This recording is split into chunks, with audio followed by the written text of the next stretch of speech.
Let's do another trader question. This is about overtrading. I wish someone would punch me in the face before I start overtrading. I will return Monday refreshed and will do better. Well, first of all, I don't think there's such a thing as overtrading.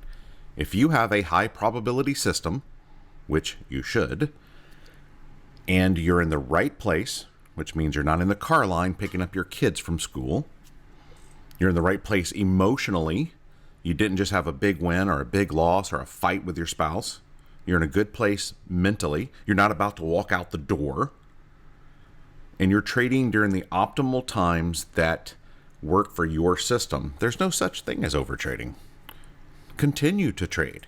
Take those high probability trades while you're in the right place in the right frame of mind. Overtrading is not the problem. It's an excuse because you don't know the problem. So, a high probability system trading at the right time with the right emotional and mental equity.